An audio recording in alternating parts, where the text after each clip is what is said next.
नमस्कार, ओम श्री परमात्मने नमः। तो चलिए मित्रों, आज हम इस वीडियो के माध्यम से श्रीमद् भगवत गीता के 18वें अध्याय के विषय में विस्तार से चर्चा करते हैं। 18वें अध्याय का नाम है मोक्ष संन्यास योग। अर्जुन इस अध्याय के आरंभ में श्री कृष्ण से एक प्रश्न करते हैं कि आप मुझे संन्यास व त्याग के विषय में बताएं।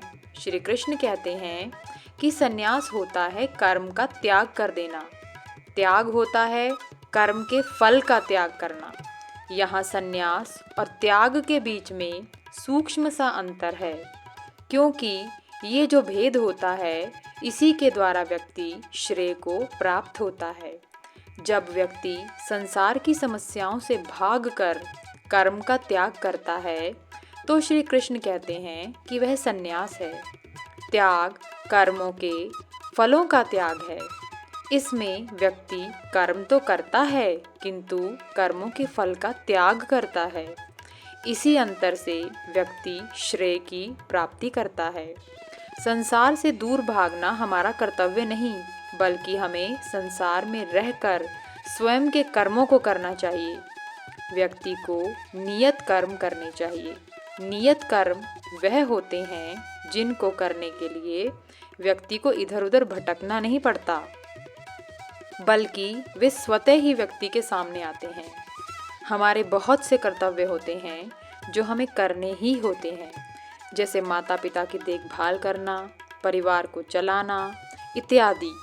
ये वे कार्य हैं जिनको हम छोड़ नहीं सकते, किंतु इनके फलों का त्याग करना चाहिए। भगवान आगे कहते हैं कि परिस्थितियाँ संसार में अकस्मात उत्पन्न नहीं होती, ये दिव्यता के द्वारा उत्पन्न की जाती हैं। हम परिस्थितियों से भाग नहीं सकते। अर्जुन को न्याय के लिए वह क्षत्रिय स्वभाव से प्रभावित होकर युद्ध करना पड़ा। ये नियति है। युद्ध ना करने पर कौरव अत्याचारी हो जाते। आगे श्री कृष्ण त्याग की प्रकृति के संबंध में चर्चा करते हैं। शारीरिक कष्ट के भय से किया गया त्याग रजोगुणी त्याग होता है। इसका कोई लाभ नहीं होता। जब कर्म को नियति मानकर वह फल की इच्छा का त्याग करके किया जाता है तो ये सात्विक त्याग है। ऐसा त्यागी ना तो कर्म की कुशलता से आसक्त होता है और ना ही कर्म की अकुशलता से ऐसे साधक के मन में द्वेष होता है। सकाम कर्म में शुभ पार लगने पर विवेक, वैराग्य, शम, दम व त्याग की उत्पत्ति व्यक्ति में होती है। अशुभ कर्म पार लगने पर काम, क्रोध, द्वेष, लिप्सा आदि की प्रवृत्तियां व्यक्ति में उत्पन्न होती हैं। त्याग के विषय में भगवान कृष्ण का अंतिम वचन यह है कि मनुष्य को यज्ञ, दान व तप इन तीनों कर्मों का त्याग नहीं करना चाहिए। इन तीनों कर्मों को आसक्ति रहित होकर संपन्न करना चाहिए। कर्म फल के त्याग के विषय में भगवान श्री कृष्ण यह भी कहते हैं कि देहधारी के लिए कर्मों का त्याग करना संभव नहीं, किंतु जो कर्म फल का त्याग करता है वही वास्तविक त्यागी कहलाता है। ऐसा करके व्यक्ति कर्म फल के चक्र से बाहर निकल जाता है। आगे हम कर्म की प्रकृति के विषय में चर्चा करते हैं। कर्म हमेशा द्वैत होता है, अच्छा या बुरा। स्वार्थ हित कर्म करने के में कर्म अच्छा या बुरा होगा।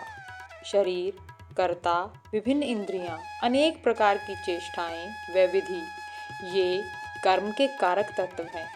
शरीर, मन व वाणी से जो कर्म किए जाते हैं उसके ये 5 कारक हैं।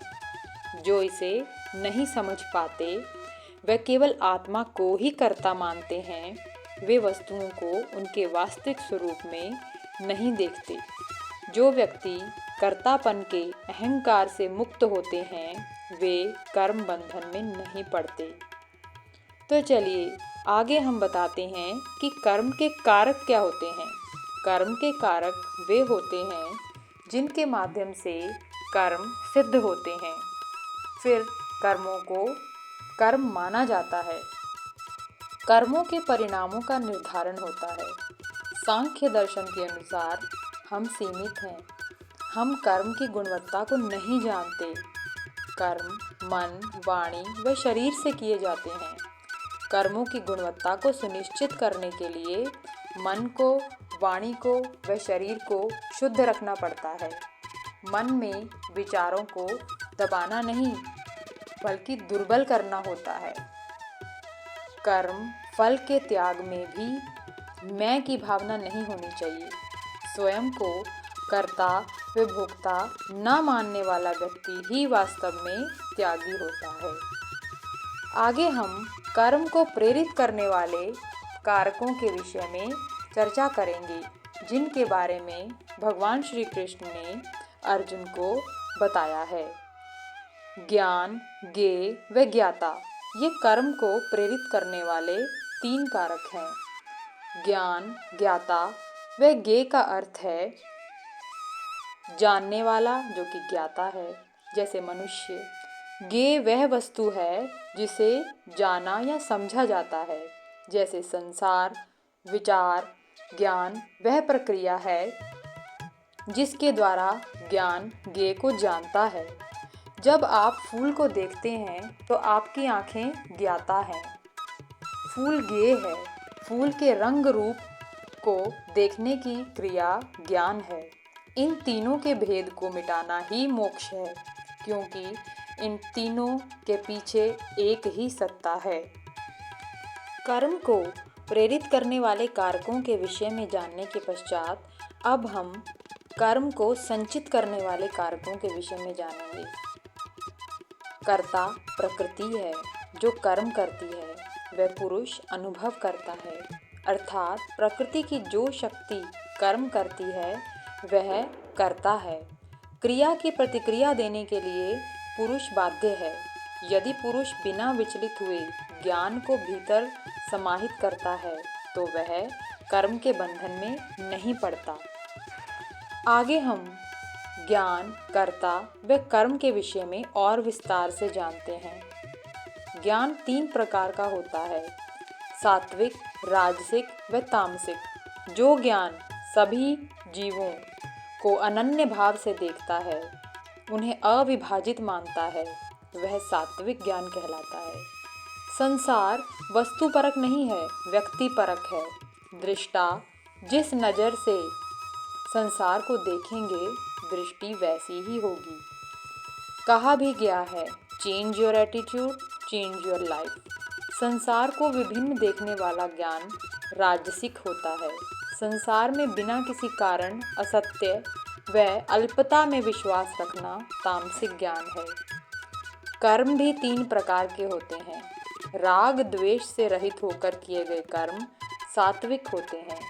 जो कर्म बहुत प्रयत्न के द्वारा व अहंकार से युक्त होकर किए जाते हैं, वे रजोगुण संपन्न होते हैं। जो कर्म परिणाम को सोचे बिना व स्वयं की क्षमता को ध्यान में बिना रखे किए जाते हैं, वे तामसिक कर्म होते हैं। कर्ता के भी 3 प्रकार हैं। सात्विक कर्ता अहंकार से मुक्त होता है। राजसिक कर्ता कर्म के फल की प्राप्ति से आसक्त होता है। वह लोभी होता है, हिंसात्मक व अस्वच्छ होता है, हर्ष शोक से प्रभावित होता है, अनुचित, अपरिष्कृत, मंद, धूर्त, नीच काम करने वाला व विषादी अर्थात देरी से काम करने वाला कर्ता तामसिक कर्ता कहलाता है। आगे श्री कृष्ण बुद्धि व धृति के विषय में चर्चा कर रहे हैं। धृति का अर्थ है इच्छा शक्ति। जब मनुष्य बुद्धि का प्रयोग करके संसार में परिवर्तन लाने की कोशिश करता है तो वह संसार में परिवर्तन ला सकता है। जीवन में यदि हमें श्रेष्ठता की ओर बढ़ना हो तो श्रेष्ठ धृति की आवश्यकता होती है।